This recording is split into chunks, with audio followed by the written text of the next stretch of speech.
Hi, I'm Jen McAllen with the Northeast Risk Management Network. Today, I'll be sharing information about a tool available on the EdMaps website designed to create watch lists of range-shifting invasive plants with climate change. The tool is based on climate suitability models for 896 species that are already invasive somewhere in the lower 48 United States, and aggregates those climate-driven range shifts for these nearly 900 species to the state level. The aim of the tool is to help a wide audience, from land managers to policymakers to homeowners, identify and understand potential new invasive plant issues in their area. The listing tool is easy to find from the EdMaps homepage. If you follow the Tools and Training link, and go under Database Tools, scroll down a bit, you'll see a link to the Invasive Range Expanders listing tool. This tool is designed to create a watch list for the user-selected state of species that are not currently present in the state, but could be with climate change by mid-century. And we define mid-century here as 2040 to 2060. The setup of the tool includes a brief summary of what the tool is designed to do and what it represents. Then a section of user inputs, which we'll come back to in just a moment. A map that dynamically updates according to user selections. And a resulting watch list that also dynamically updates according to user inputs. At the very bottom of the watch list, you'll see how many species are on the list.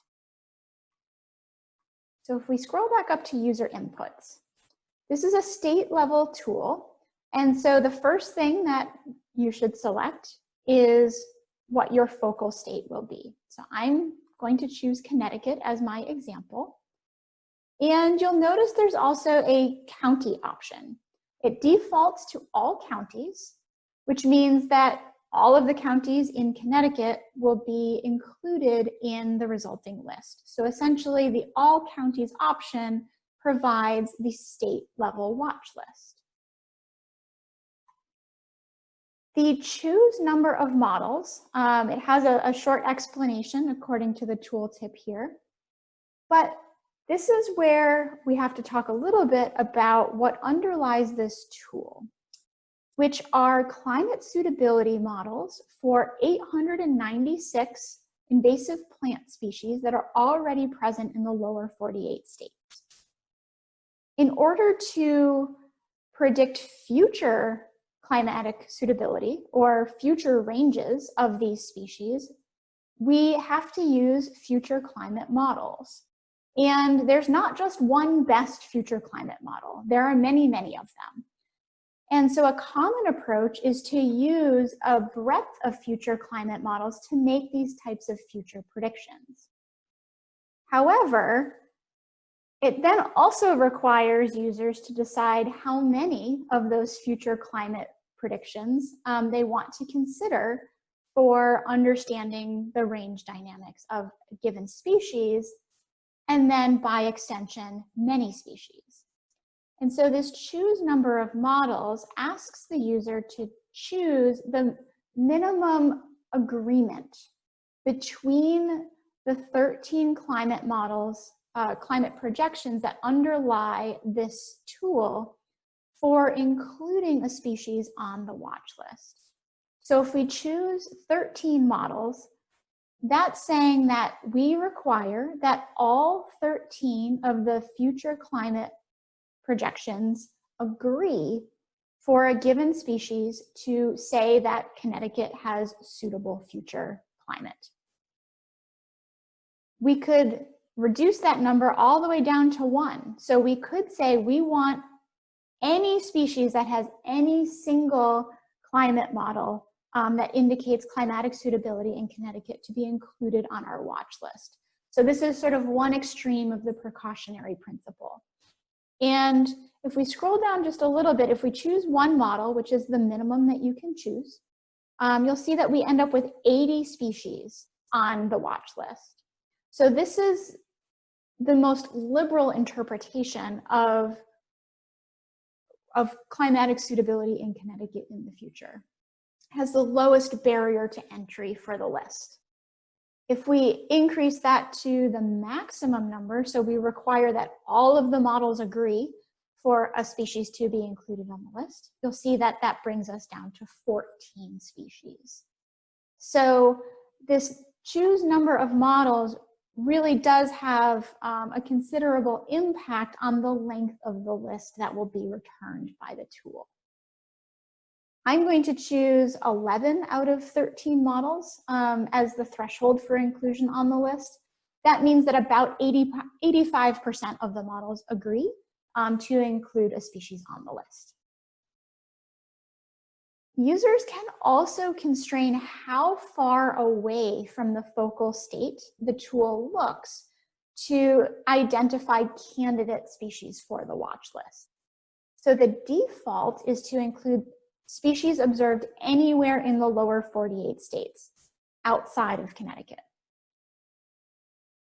That is the way to essentially net the largest list with this tool. It says, you know, a species in California has the capacity to end up in Connecticut. Perhaps it's a horticultural species, for example, and we want to know that that species could have climatic suitability in Connecticut in the future.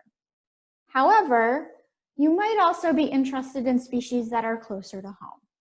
So you could choose species observed in an adjacent state that will update our map such that all of these blue shaded areas are the candidate contributors of range shifting invasive plants into Connecticut now.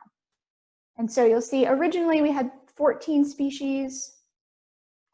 That can't be right. Let's go back to species observed within the country. We originally had 35 species that were on our watch list when we look anywhere in the country for range shifting plants into Connecticut.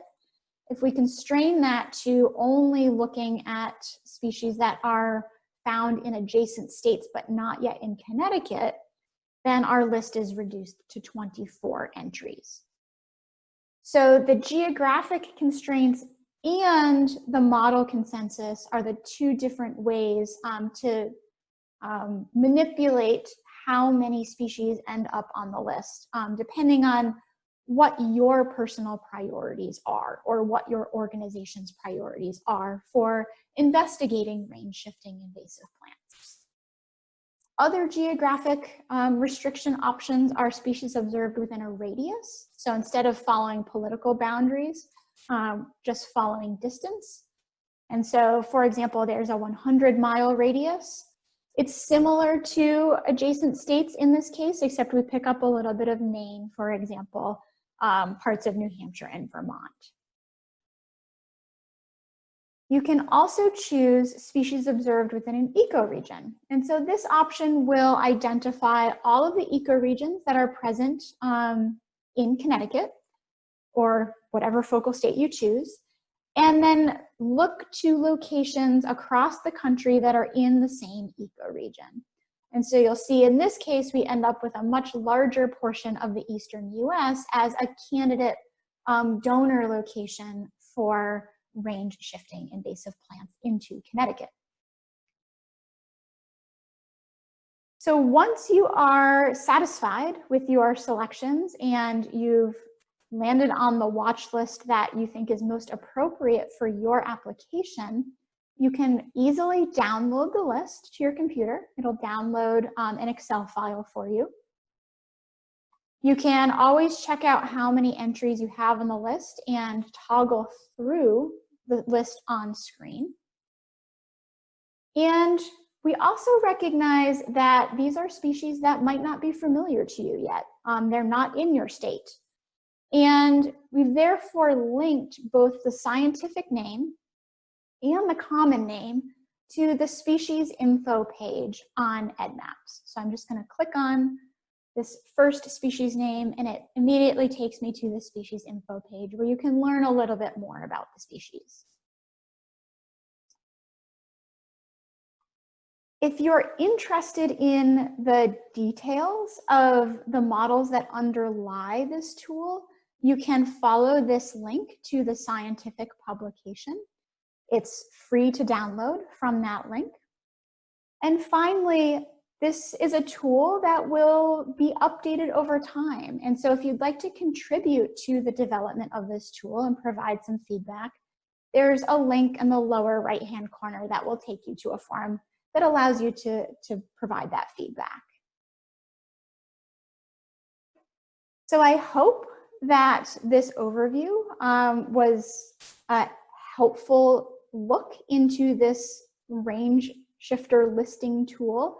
It is something that is aimed towards a broad audience with potential applications of informing proactive monitoring, of potential regulation, and even consumer decision-making as plant communities and trade responds to climate change.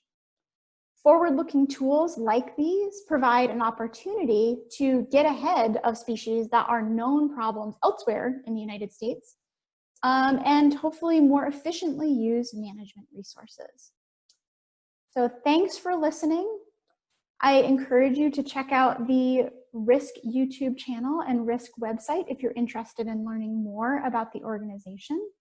And stay tuned for following tool summaries.